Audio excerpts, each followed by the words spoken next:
Doctor Sunil Karpe जी के सानिध्य में साईं बाबा की महिमा को आत्मसात कर आध्यात्मिक जीवन जीने की कला सीखें। देखिए साई वाणी आस्था भजन पर प्रतिदिन प्रातः 7:20 बजे, आस्था पर प्रत्येक रविवार प्रातः 8:20 बजे। संपर्क सूत्र 9604050607।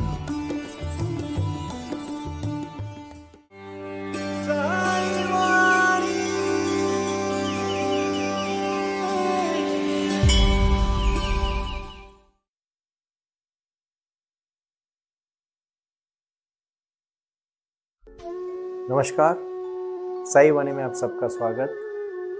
मेरे प्रिय आत्मा, पूरे विश्व से साई बाबा के भक्त साई वाणी से जुड़ रहे और लगातार इस मुहिम को बाबा के आशीर्वाद से जब प्रारंभ किया है तो सबकी जो भावना है वो काफ़ी अच्छी भावना है और बहुत सारे लोगों को शिरडी को हर कोई साई बाबा का आशीर्वाद लेने आता है। और जब बाबा पूरा साल उस अपने भक्त के साथ, जरूरी नहीं है कि हर बार बाबा के ही सामने बैठे रहे, जहां जहां आपकी आत्मा है, जहां शरीर है, जहां मन है, जहां प्रसन्नता है, वहां साई का सहवास है, उसमें आशीर्वाद है, उसमें कोई शक नहीं, कोई दोहरा नहीं। इस भूमिका के प्रति मुझे बड़ा लगाव है, प्यार है और मैं कहना चाहता हूं यहाँ कि जैसे भगवान कृष्ण ने भगवत गीता में कहा है, संजय ने जब धृतराष्ट्र को कहा कि आखिरी बार धृतराष्ट्र ने पूछा, संजय बोल क्या हो रहा है उधर कुरुक्षेत्र में, तो संजय ने आखिरी श्लोक में कहा है कि हे धृतराष्ट्र, हे राजन, जहां यत्र योगेश्वरो कृष्णो यत्र पार्थो धनुर्धरो तत्र श्रीर विजयो भूतिर ध्रुवा नीतिर मतिर मम। इसका मतलब यह है कि जहां भगवान कृष्ण है और अर्जुन जैसा योद्धा है और जहां नीति से जिया हुआ ये 5 पांडवों का जीवन है, जहां सच्चाई है, लगन है, मेहनत है, ईमानदारी है और जो सतमार्ग से चले हैं, उन लोगों का विजय पक्का है, ऐसा मुझे लग रहा है। उसी प्रकार जो शिरडी के साईं बाबा के शरण में आया है और अपना जीवन, क्योंकि बाबा जब उनके जीवन में जब बाबा ने अपने गुरु के आशीर्वाद से, गुरु के आदेश से, जब शिरडी पहली बार 16 साल की उम्र में आए और फिर से बाबा चले गए और उसके बाद फिर से चांद अपनी, जब उसकी एक घोड़ी गुम हो गई थी और घोड़ी गुम होने के बाद एक जंगल में वो पिछले महीने भर से देख रहा था कि मेरी घोड़ी कहाँ है। बिजली नाम की घोड़ी थी उसकी, और जब वो देख रहा था इधर उधर तो सामने से उसको आवाज आती है, चांद मियाँ, चांद मियाँ। तो इधर उधर देखता है, उसको कोई देखा ही नहीं देता, लेकिन सामने से फिर देखता है कि एक इंसान बैठे हुए हैं और शांति से बैठे हैं और कह रहे हैं, चांद मियाँ। उसको पता नहीं, उसने पहले लोगों को पूछा था, कोई लोग उसको नहीं जानते थे, लेकिन आज मेरे नाम लेके मुझे जंगल में कौन बोल रहा है। ऐसे ही होता है, बहुत सारे समय में साईं बाबा लोगों के सपने में आते हैं ना, उसका रीजन बताओ क्या है, कारण बताओ क्या है, क्योंकि हमारी भक्ति ना बाबा तक पहुंच जाती है। और जरूरी नहीं है कि हर बार बाबा का फोटो, बाबा की मूर्ति सामने हो। हम 24 घंटा पूरा समय जिंदगी जितनी भी जी है उसी में जब बाबा का नाम स्मरण करते हैं, एक बार बाबा के शरण आते हैं बाबा को, तो बाबा हमेशा अपने भक्तों के साथ होते हैं।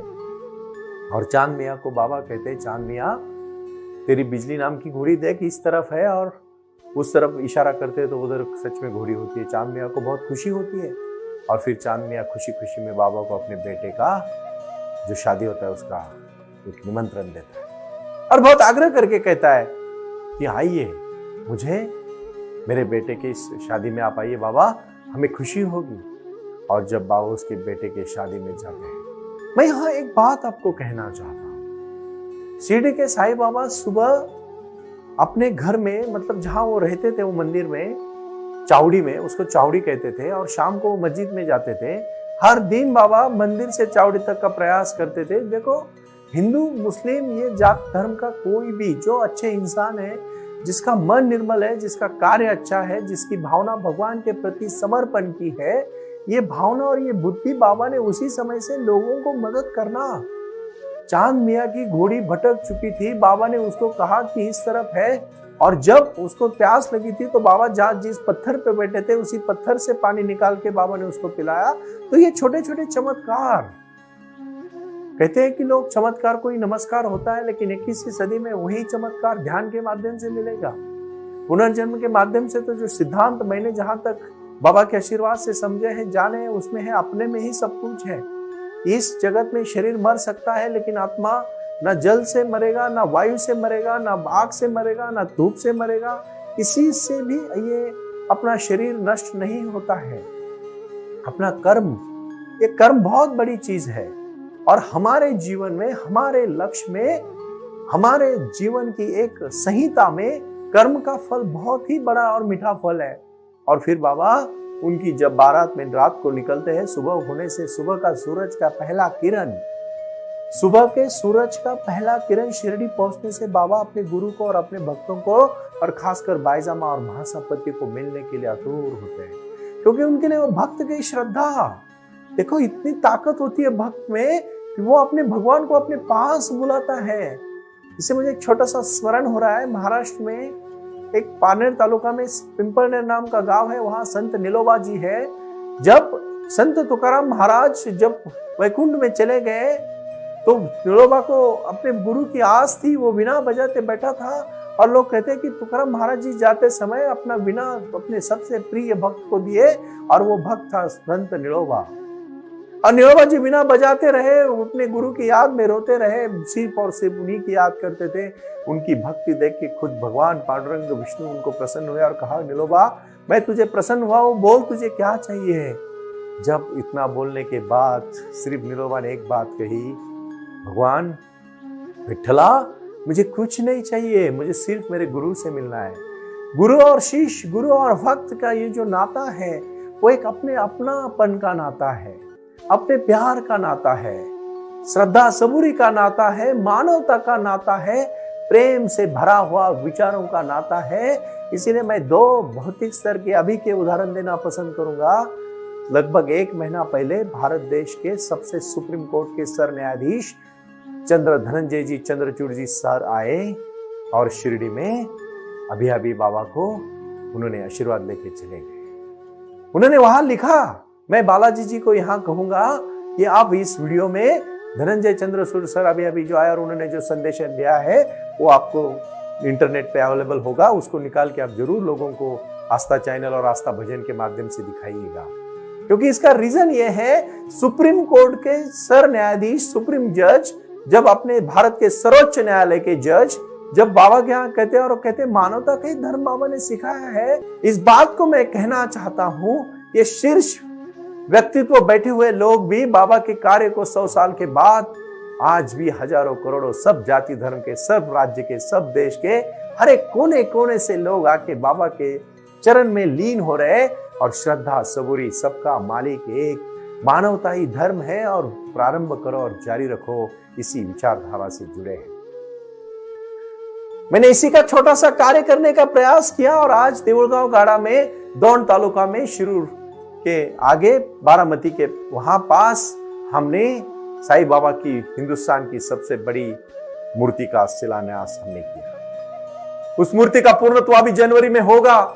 मैं कहना चाहता हूं आपको, ये शक्ति बाबा ने दी हुई शक्ति है। हम तो एक सर्वसामान्य इंसान है, लेकिन इसी भक्ति को हम अभी योग, प्राणायाम, मतलब जो कहेंगे साई क्रिया, साई वाणी और साई ध्यान से जोड़ेंगे। क्योंकि भाई और बहनों याद रखना, करुणा और डर, इसमें एक फर्क है। करुणा हृदय से आती है, डर मन में बैठा रहता है। हृदय और मन में एक ही चीज है, खुद कभी भी अकेला महसूस मत करना। अब तब तक मैं साईं के भक्तों को कहना चाहता हूं कि आप अकेले नहीं हो।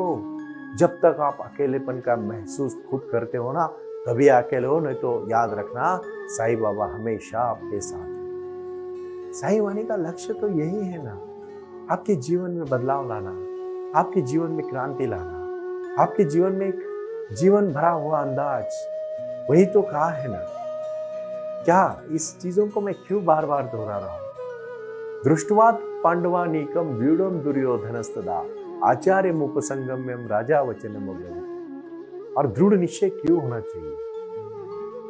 क्यों दृढ़ निश्चय हमारे जीवन में होना चाहिए? क्योंकि बिना लक्ष्य के और बिना ध्येय के हम जी नहीं सकते। और जिसके बारे में जीवन में अध्यात्म नहीं है, उस आदमी को जानवर की तरह जीना नहीं चाहिए। मनुष्य जन्म एक विचार के लिए हुआ है। और बाबा शिरडी में पधारे। जब आए तो उन्होंने सबको आशीर्वाद देना शुरू किया। सभी लोगों की दुख की जिंदगी को आनंद देने का प्रयास किया। भजन में, भक्ति में, ज्ञान सागर में, ध्यान में। बाबा ने उस समय ध्यान का मार्ग जो उनका अगले जन्म का कार्य था और जो आज का कार्य है, जो मैंने प्रारंभ किया है, वो है साई ध्यान। सब यकीन, एक बात यकीन करो भाई और बहनों, मैं आप सबको आज विश्वास देना चाहता हूं। आप है ना कहां पहुंचना चाहते हो पहले तय करो। ये जो बाबा जब शिरडी में आए ना, तो सब जात धर्म के, अंग्रेज भी थे उस समय।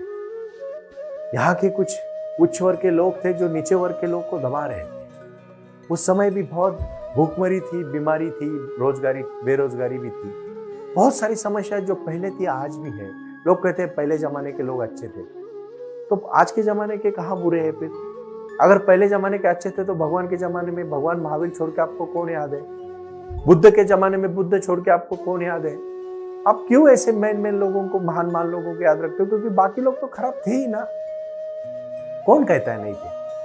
100% थे। मैं आज आपको कहता हूं, दुनिया उस समय भी वैसी थी जो आज है, और आज भी वैसी रहेगी जो अगले 100 साल के बाद रहेगी। सिर्फ क्या है ना, कभी कभी हम खुद को बहुत ही दुख और पीड़ा से प्रेरित करते हैं। हमें लगता है कि हमें ही दुख है।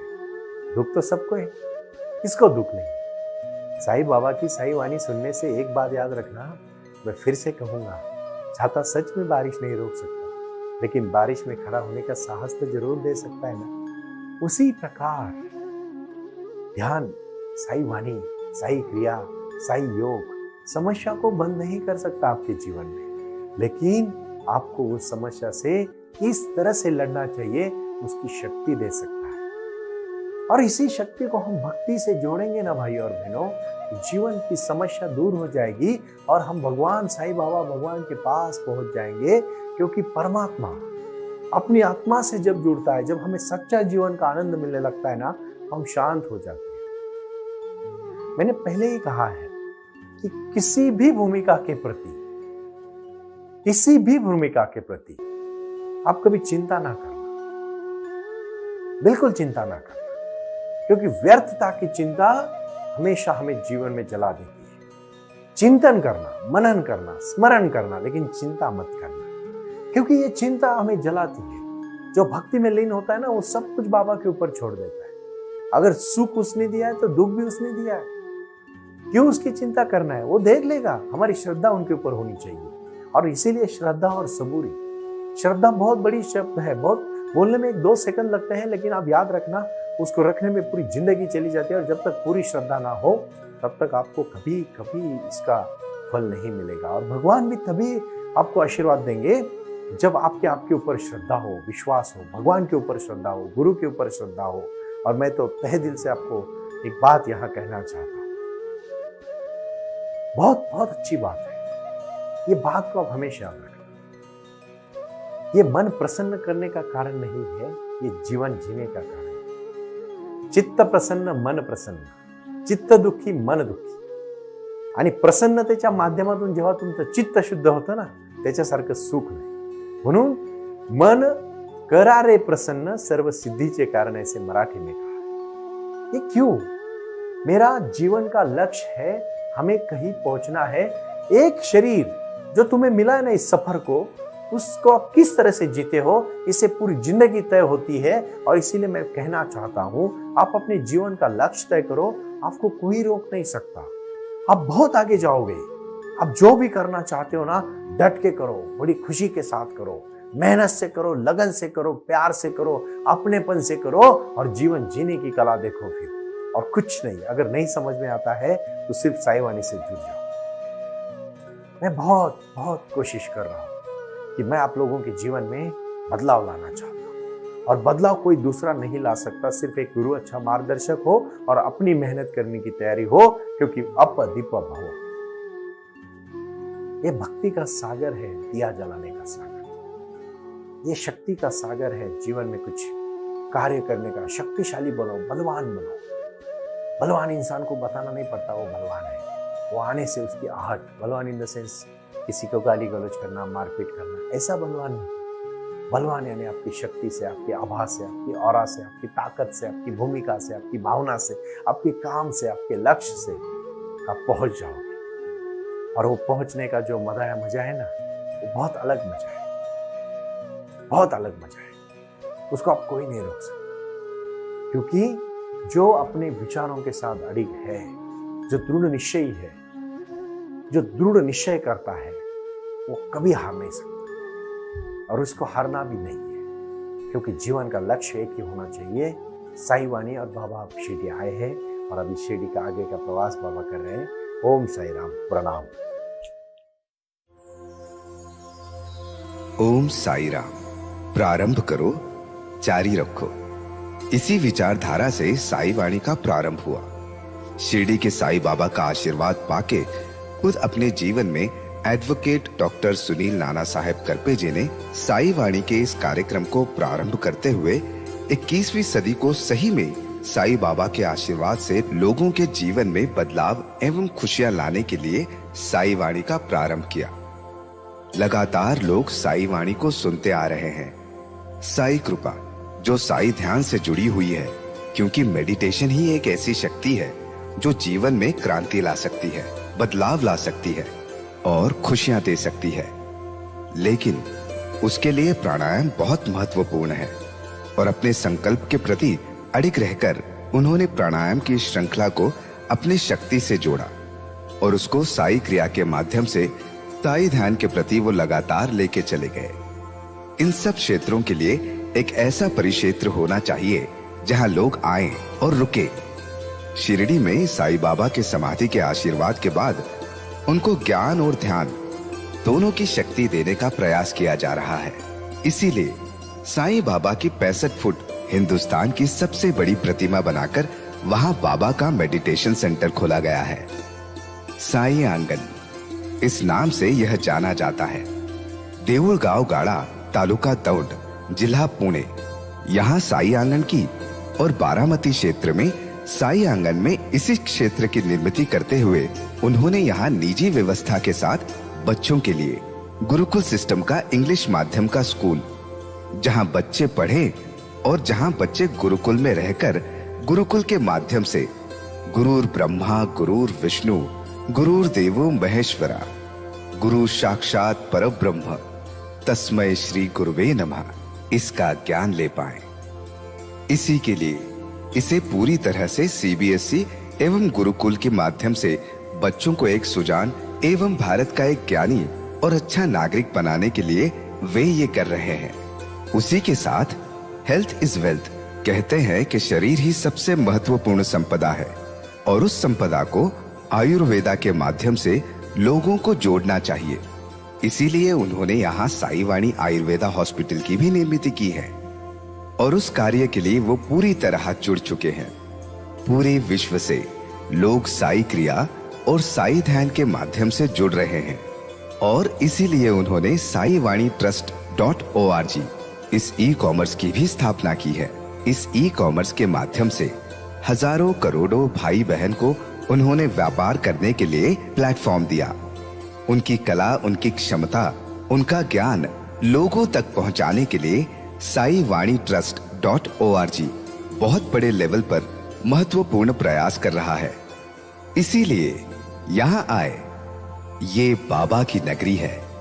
यहाँ बाबा का विज्ञान, बाबा का आशीर्वाद एडवोकेट डॉक्टर सुनील नाना साहेब करपे जी के साथ लोगों तक पहुंच रहा है। हमसे जुड़े रहने के लिए आज ही साई वाणी के ऑफिशियल यूट्यूब चैनल को सब्सक्राइब करें या अधिक जानकारी के लिए संपर्क करें 9604050607। ओम साई राम।